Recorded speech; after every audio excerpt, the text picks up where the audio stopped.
Hello guys, welcome to my channel. ഇന്ന് നമ്മൾ കിടക്കാച്ചി video ആണ് ചെയ്യാൻ പോകുന്നത്.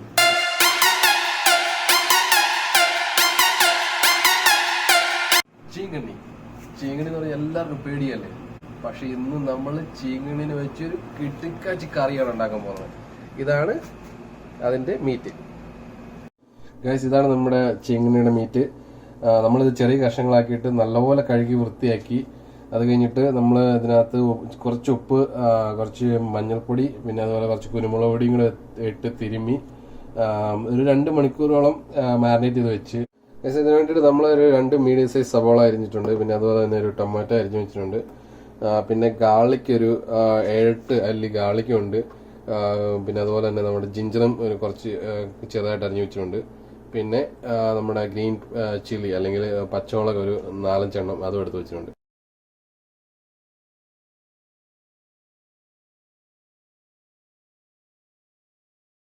ചട്ടി നല്ലപോലെ ചൂടായപ്പോൾ ഞാൻ ഇതിനകത്ത് കുറച്ച് കോക്കനട്ട് ഓയിൽ ഒഴിച്ചു കൊടുത്തു. അപ്പോൾ എണ്ണ നന്നായിട്ട് ചൂടായി. അപ്പോൾ നമ്മൾ ഇതിലോട്ട് ഇനി സവോള ഇടാൻ പോണേ.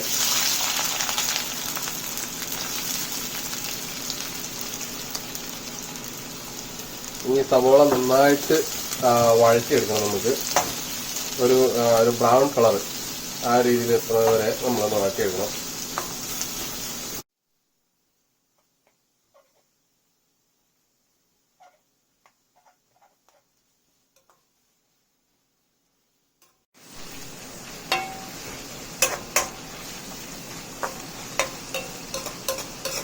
ഇതിന്റെ കളർ ഇത്തിരി മാറി തുടങ്ങി. അപ്പോൾ നമ്മൾ ഇതിലോട്ട് നമ്മൾ ഈ അരിഞ്ഞു വെച്ചിരിക്കുന്ന ഗാർലിക്കും ജിഞ്ചറും പിന്നെ അതുപോലെ തന്നെ പച്ചമുളകും കൂടി ഇട്ട് കൊടുക്കുകയാണ്.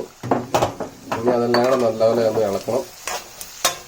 ഇതിൻ്റെ കൂടെ കരിവേപ്പില ഇട്ട് കൊടുക്കുന്നതാണ്. പക്ഷെ എനിക്കിവിടെ കരിവേപ്പില കിട്ടാത്തതുകൊണ്ട് ഞാൻ കരിവേപ്പില ഇട്ടിട്ടില്ല. ഇതിന്റെ പച്ചമുളക് ശരിക്കും പോയി തുടങ്ങി. ഇപ്പം ഇനി ഒരു ഗോൾഡൻ കളറൊക്കെ ആയി തുടങ്ങി. ഇനി നമുക്ക് ഓരോ പൊടികൾ ആഡ് ചെയ്യാം. അപ്പം അതിന് വേണ്ടിയിട്ട് നമ്മൾ ആദ്യമേ ഫ്ലെയിം ഇത്തിരി കുറച്ച് വെക്കണം. അതായത് ഒരു മീഡിയം ഫ്ലെയിമിലോട്ട് വെക്കണം. നമ്മൾ ആദ്യമേ മഞ്ഞപ്പൊടിയാണ് ഇടാം. നമ്മൾ ഒരു 1/4 ടീസ്പൂൺ മഞ്ഞപ്പൊടി. അതിനുശേഷം ഞാൻ ഇതിനോട്ട് 1 ടീസ്പൂൺ മുളക് പൊടിയും 1 ടീസ്പൂൺ മല്ലിപ്പൊടിയാണ് ഇട്ട് കൊടുത്തേക്കണേ. അതിനുശേഷം ഞാൻ ഇതിനോട്ട് 1 ടീസ്പൂൺ ഗരം മസാലയുടെ പൊടിയാണ് ഇട്ട് കൊടുക്കുന്നത്. ഈ ഗരം മസാല പൊടി ഞങ്ങൾ വീട്ടിൽ തന്നെ ഉണ്ടാക്കിയതാണ്. നമുക്ക് വാങ്ങിക്കാൻ കിട്ടുന്നതിനേക്കാൾ നല്ലത് വീട്ടിൽ തന്നെ നമ്മൾ പൊടിച്ചെടുക്കുന്നതാണ്. ഇത് നന്നായിട്ട് ഇളക്കി കൊടുക്കണം. കാരണം ഇതിന്റെ ആ ഒരു പച്ച മണമുണ്ട്, അത് പോണോടം വരെ നമ്മൾ ശരിക്കും ഇളക്കി കൊടുക്കണം.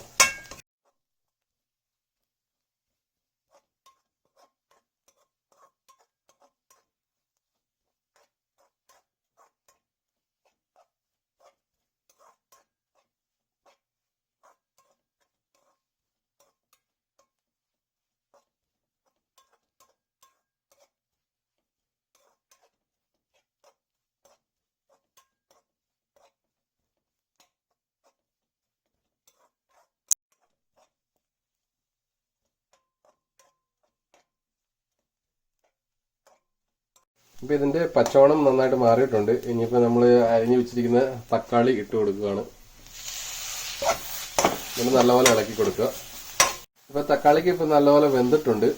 ഇപ്പം ഇനി നമ്മൾ ഇതിനകത്തോട്ട് മീറ്റ് ഇടാൻ പോവുകയാണ്.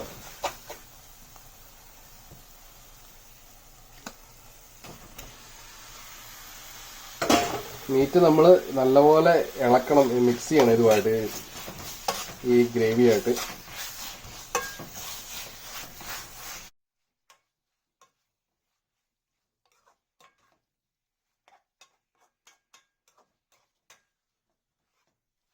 ഇനി ഞാൻ ഇതിനകത്ത് കുറച്ച് ചൂടുവെള്ളം ഒഴിച്ചു കൊടുക്കുകയാണ്. കാരണം നല്ലപോലെ വേവിച്ചെടുക്കണം ഇത്. എന്നിട്ട് നമ്മളിത് മൂടി വെക്കണം. ഇനി നമ്മൾ ഒരു ഹൈ ഹീറ്റിലല്ല, ഒരു മീഡിയം ഹീറ്റിലിട്ടാലും കുഴപ്പമില്ല.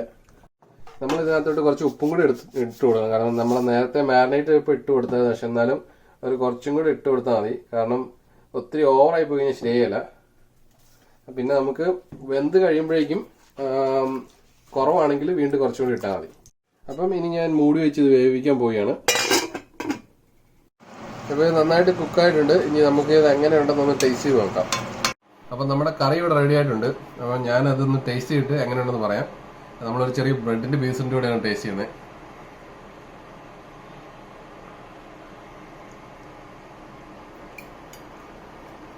നല്ല കേട്ടോ, നമ്മൾ പ്രതീക്ഷ പോലൊന്നുമല്ല, സംഭവം സൂപ്പറാ. ഏകദേശം ഒരു ചിക്കൻ എങ്ങനെയാണോ ഏകദേശം അതുപോലെ തന്നെ ഇരിപ്പുണ്ട്. ഏതായാലും സംഭവം അടിപൊളിയായി. നിങ്ങളുടെ കമന്റ്സ് അറിയിക്കുക, ലൈക്സ് അടിക്കുക, ഷെയർ ചെയ്യുക, സബ്സ്ക്രൈബ് ചെയ്യുക, ആ ബെൽ ബട്ടൺ കൂടെ നടിക്കുക. ഓക്കേ.